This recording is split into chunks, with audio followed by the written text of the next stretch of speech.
हानि की है। और आज जो हमसे जलते हैं क्योंकि इस किस्म की मदद हमने किसी से नहीं ली, वो इसी वजह से नहीं ली कि हम जानते थे कि हमारी आजादी अगर कम हुई तो किसी की मदद हमको मजबूत नहीं रख सकती, और अगर आजादी पक्की होती है तो बिना किसी की मदद के हम मजबूत रहेंगे, जरूर रहेंगे, और जो हमें करना है वो करके हम दिखाएंगे।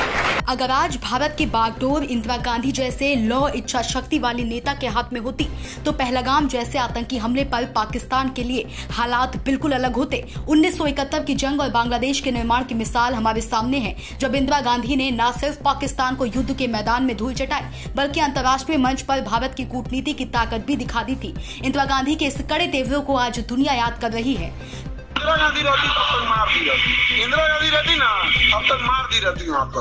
अब इतना केवल मारी नहीं रहती, जो आतंकवादी है ना उसकी फैमिली वाले को टांग के ले आई रहती। बहुत ढेर थी इंदिरा गांधी, बाप रे बाप। अब तक तो लाहौर और कौन सी, हम लोग न्यूज में सुन रहे होते हैं, रात 2 बजे भारतीय सेना ने आक्रमण किया, लाहौर में भारतीय सेना आराम कर रही। आपको यकीन नहीं होगा भारतीय सेना लाहौर में चली गई थी।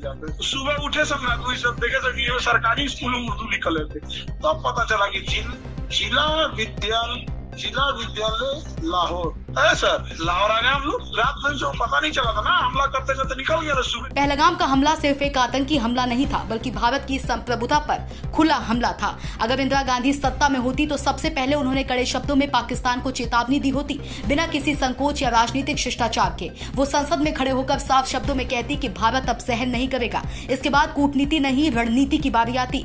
रॉ और सेना को खुली छूट मिलती, दुश्मन को उसके घर में घुसकर मारो, LOC पार करके टारगेटेड स्ट्राइक्स, जैशे मोहम्मद और लश्कर जैसे संगठनों के ठिकानों को खत्म करना और पाकिस्तान को उसकी ही भाषा में जवाब देना, यही इंदिरा गांधी की शैली रही है। पर हम भारत के लिए नहीं लड़ रहे हैं, केवल अपने उसूलों के लिए नहीं लड़ रहे हैं। हम आज सारी दुनिया में जो दबे हैं, सारी दुनिया में जो वर्षों से, आज के नहीं, जो सदियों से दबाए गए हैं, चाहे वो अपने दबाएपन को न पहचान सके, वो अपनी गुलामी को नहीं पहचान सके, लेकिन हम पहचानते हैं और हम जानते हैं कि उससे आज हम नहीं लड़ेंगे तो यही धक्का हमको लगेगा।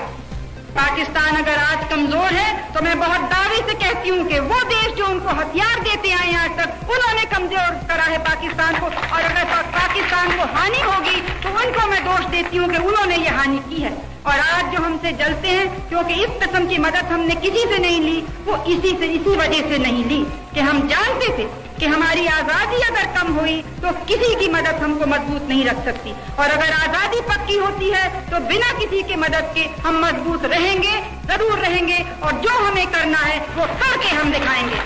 अंतर्राष्ट्रीय मंच पर भी इंदिरा गांधी कोई माफीनामा नहीं बल्कि साक्ष्य के साथ पाकिस्तान को आतंकवाद का प्रायोजक घोषित करवा देती, अमेरिका और रूस जैसे देशों को मजबूर करती कि या तो भारत के साथ खड़े हो या चुप रहें। मीडिया जो आज बहसों में उलझा है, उस दौर में सिर्फ एक ही हेडलाइन देता, भारत ने लिया बदला। शायद यही कारण है कि आज भी जब भारत की सख्त नेतृत्व शैली की बात होती है तो सबसे पहले इंदिरा गांधी का नाम लिया जाता है। अगर वो होती तो पहलगाम का जवाब सिर्फ निंदा प्रस्ताव से नहीं बल्कि एक ऐसी कार्रवाई से आता जिसे पाकिस्तान पीढ़ियों तक याद रखता।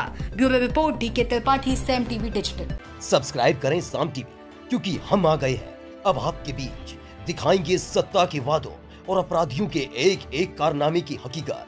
और हाँ, अगर आपके पास भी हो कोई ऐसी खबर तो कमेंट करके हमें बताएं, क्योंकि बिना डर और दबाव के हम दिखाते हैं हर एक खबर डंके की चोट पर।